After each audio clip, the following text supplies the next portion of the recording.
TV, నేను బ్రహ్మనాయుడు.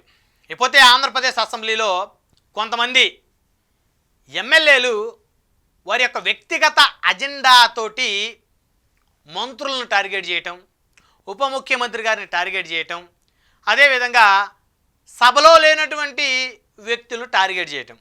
దానివల్ల ఏమొస్తుంది? ఏమీ రాదు. పార్టీకి నష్టం తప్పితే, కూటమికి నష్టం తప్పితే, కూటమి విఘాతానికి అదొక పునాది అవుతుంది తప్పితే ఏమీ రాదు. సో వీళ్ళు ఇదే విధంగా చేస్తా పోతే కూటమి విచ్ఛిన్నమవుతుంది. జగన్మోహన్ రెడ్డి అధికారంలోకి వస్తాడు. ఈ కూటమి నాయకులను ఒక్కొక్కరిని చిత్తడి చేస్తాడనేటువంటి ఒక క్లారిటీ రాజకీయ విశ్లేషకులకు ఉంది. తెలుగుదేశం పార్టీలో సీనియర్ నేతలకు కూడా ఉన్నటువంటి మాట వాస్తవం. ఎందుకంటే 164 స్థానాలు వచ్చిన తర్వాత ఇంకొక స్థానం పెచ్చొచ్చే విధంగా ఏ విధంగా మనం పనిచేయాలనేటువంటి ఆలోచనలో కూటమికి సంబంధించినటువంటి వివిధ పార్టీల పెద్దలు ఉండాలి, ఎమ్మెల్యేలు ఉండాలి. అంతేగాని కొంతమంది అత్యుత్సాహపరులు కూటమి ఐక్యతను విచ్ఛిన్నం చేసే విధంగా వారి వ్యక్తిగత అజెండాతోటి వారు సభలో లేని వ్యక్తులు టార్గెట్ చేయటం, అదేవిధంగా కొంతమంది మంత్రులను టార్గెట్ చేయటం ఎవరైతే చేస్తున్నారో కొంతమంది టీడీపీ ఎమ్మెల్యేలు వారందరికీ చంద్రబాబు నాయుడు గారు స్ట్రిక్ట్గా వార్నింగ్ ఇచ్చారు. సో మీరు ఆ విధంగా చేస్తే పార్టీ నష్టపోతుంది అనేటువంటి మాట అసెంబ్లీ వేదికగా మాట్లాడారు చంద్రబాబు నాయుడు గారు. ఎందుకంటే ఆయనకు తెలుసు 45 ఏళ్ల సుదీర్ఘ రాజకీయ అనుభవం ఉన్నటువంటి ఒక నేత ఆయన, 4వసారి ముఖ్యమంత్రి చేస్తున్నటువంటి నాయకుడు ఆయన. ఇలా కూటమి విచ్ఛిన్నం అయితే పరిస్థితి ఎలా ఉంటుంది, జగన్మోహన్ రెడ్డి మళ్ళీ అధికారంలోకి వస్తే తమ పరిస్థితి ఎలా ఉంటుంది అనేటువంటిది చంద్రబాబు నాయుడు గారికి చాలా క్లియర్గా తెలుసు. ఎందుకంటే 40 ఏళ్ల రాజకీయ అనుభవం ఉన్నటువంటి చంద్రబాబు నాయుడు గారిని తీసుకెళ్ళి రాజమండ్రి సెంట్రల్ జైల్లో పడేసి కనీసం ఫ్యాన్ కూడా ఇవ్వకుండా, ఏసీ కూడా ఇవ్వకుండా, దోమలు కుట్టిస్తూ మంచి భోజనం పెట్టకుండా దాదాపు 40 రోజులు పైగా ఆయన్ని చిత్రవధకు గురి చేశారు గత ప్రభుత్వంలో ఉన్నటువంటి పెద్దలు. ఆ విషయం చంద్రబాబు గారికి తెలుసు పరిస్థితి ఎలా ఉంటుందనేది. సో కాబట్టి కొంతమంది అత్యుత్సాహపరులు చేసేటువంటి అత్యుత్సాహానికి చంద్రబాబు నాయుడు గారు ఇక బ్రేక్ వేయనున్నారు. సో ఆయన నిన్న అసెంబ్లీ వేదికగా హెచ్చరించారు, మీ యొక్క వ్యక్తిగత అజెండాలతోటి మీరు కూటమి పార్టీల యొక్క ఐక్యతని దెబ్బతీయొద్దు, దానివల్ల పార్టీ నష్టపోతుందన్నారు. ఇక్కడ అర్థమైందా? తెలుగుదేశం పార్టీ నష్టపోతుందనేది చాలా క్లియర్గా చెప్పారు. ఎందుకంటే రేపు కూడా పొత్తులో ఎక్కువ స్థానాలు పోటీ చేసేది తెలుగుదేశమే. సో ఈ విధంగా జనసేన నాయకుల్ని, అదేవిధంగా చిరంజీవి గారు లాంటి వ్యక్తుల్ని గెలుక్కుంటా పోతే టీడీపీలో ఉన్నటువంటి కొంతమంది నోటి దురుసు వ్యక్తులు రేపొద్దున జనసేన వాళ్ళు ఆ సామాజిక వర్గాలు ఓట్లు వేయకపోతే ఓడిపోయేది ఏ పార్టీయో ఆయన క్లియర్గా తెలుసు.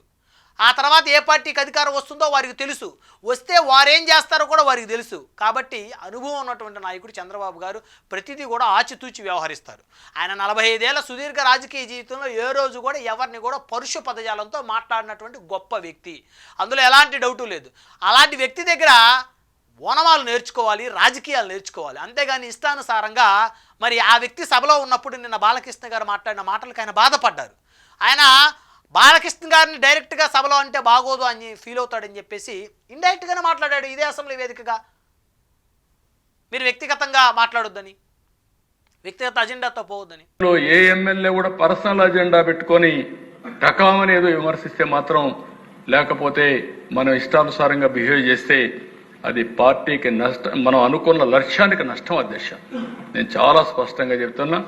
ఇకపోతే చిరంజీవి గారిని ఉద్దేశించి బాలకృష్ణ గారు మాట్లాడిన మాటలు గత 3 రోజుల నుంచి కూడా వైఎస్ఆర్ కాంగ్రెస్ పార్టీకి ఆయుధంలా మారాయి.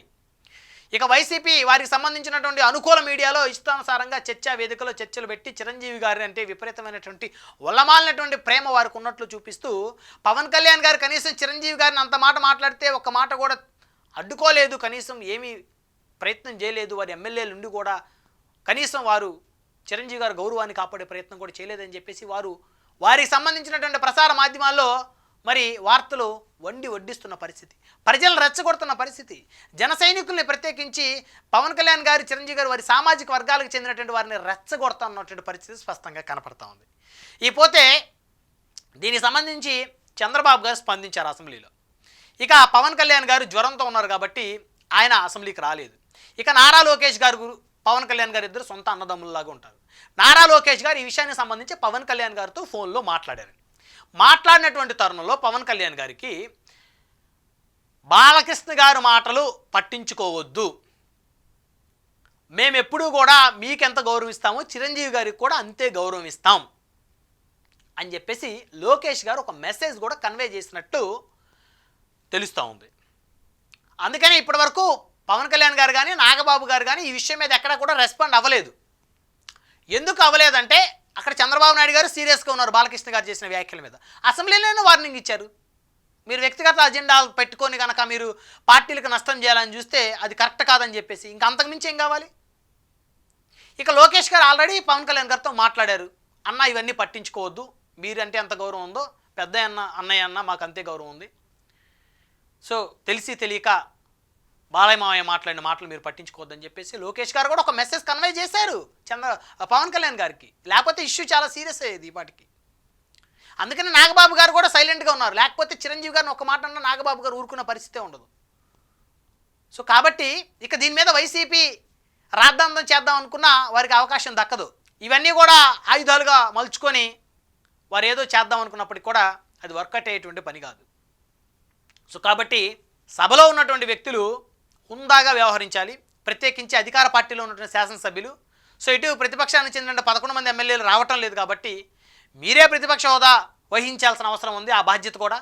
అలాంటప్పుడు ఎమ్మెల్యేలు ఉన్న సమస్యలు మంత్రులకు చెప్పొచ్చు, ప్రజలకు ఎదురవుతున్న సమస్యలు. అంతేగాని వ్యక్తిగతంగా మీకు ఎదురవుతున్న సమస్యలు మీ వ్యక్తిగత అజెండాలు పెట్టుకొని పలాని కార్పొరేషన్ చైర్మన్ ఇలా అంట, లేకపోతే పలాని పొల్యూషన్ కంట్రోల్ బోర్డు చైర్మన్ ఈ విధంగా అని చెప్పేసి మీరు మీకు వ్యక్తిగతమైనటువంటి వారికి మీకు ఏదో ఇష్యూస్ ఉంటో అవి అసెంబ్లీలో లేవనెత్తడం కరెక్ట్ కాదు. అదే చంద్రబాబు నాయుడు గారు కూడా అదే చెప్పారు. సో కాబట్టి చంద్రబాబు నాయుడు గారు ప్రతి ఒక్కరికి అందుబాటులో ఉంటారు. మీకు నిజంగా అంత సమస్య ఉంటే ఎమ్మెల్యేలు వెళ్ళి చంద్రబాబు గారిని అడగొచ్చు, సరే ఈ శాఖలో ఈ విధంగా ఉంది, సినిమాటోగ్రఫీ శాఖలో ఈ విధంగా ఉంది, పంచాయతీరాజ్ శాఖలో ఈ విధంగా మాకు ఇష్యూ ఉంది, కొంచెం మీరు మాట్లాడి డిప్యూటీ సీఎం గారితో మాకు ఇష్యూ లేకుండా క్లియర్ చేయండి అని చెప్పేసి మీరు చంద్రబాబు గారితో మాట్లాడొచ్చు, లోకేష్ గారితో మాట్లాడొచ్చు.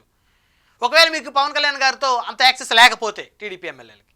సో కాబట్టి ఇక్కడ ఒకటి ఫైనల్గా చంద్రబాబు గారు, పవన్ కళ్యాణ్ గారు, లోకేష్ గారు ముగ్గురు కూడా ఒకరికి ఒకరు, ఒకరి కోసం ఒకరు అన్నట్టుగా ఉన్నారు. వారిది ఫెవికాల్ బంధం అనమాట. ఫెవికాల్ తెలుసు కదా ఎంత థిక్గా అటాచ్ అయిపోతుందో, సో అదే బంధం వాళ్ళది.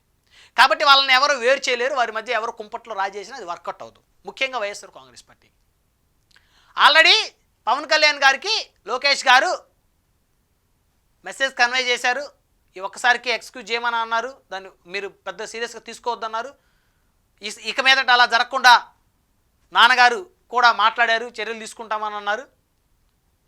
కాబట్టే ఈ ఇష్యూ అక్కడ దాకా ఆగిపోయింది. లేకపోతే చిరంజీవి గారిని ఇష్టానుసారంగా వ్యంగ్యంగా మాట్లాడితే, నన్ను వ్యంగ్యంగా మాట్లాడాలని చిరంజీవి గారు లెటర్ రాసి స్పందించిన తర్వాత పవన్ కళ్యాణ్ గారు, నాగబాబు గారు మాట్లాడకుండా ఉండే పరిస్థితే లేదు.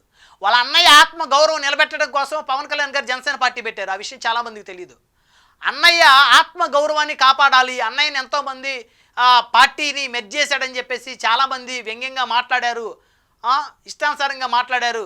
తన తమ్ముడిని నేను రాజకీయాల్లో నేను నిలబడాలి, నా వర్గాన్ని, నా అన్నయ్య అభిమానుల్ని, ఎందుకంటే వారందరూ ఒకటే మెగా కుటుంబ అభిమానులందరూ, వారందరికీ ఒక ఐకానిక్గా ఉండాలి, మనం వారందరికీ ఒక ప్లాట్ఫామ్ ఏర్పాటు చేయాలని చెప్పేసి ఆయన రాజకీయాలకు వచ్చాడు. అంతేగాని అన్నయ్యనంటే చూస్తే ఊరుకునేటువంటి మనస్తత్వం కాదు. అటు పవన్ కళ్యాణ్ గారికైనా నాగబాబు గారికైనా. ప్రత్యేకించి చెప్పండి, నాగబాబు గారికి పవన్ కళ్యాణ్ గారికైనా చిరంజీవి గారే దైవంతో సమానం. సో కాబట్టి ఇద్దరు ఎందుకు రెస్పాండ్ అవ్వలేదంటే ఆల్రెడీ లోకేష్ గారు చెప్పారు కాబట్టి వాళ్ళు రెస్పాండ్ అవ్వలేదు. సో ఇక ఈ ఇష్యూ మీద వైఎస్ఆర్సీపీ పెద్దగా రాద్ధాంతం చేయాల్సినటువంటి అవసరం లేదు.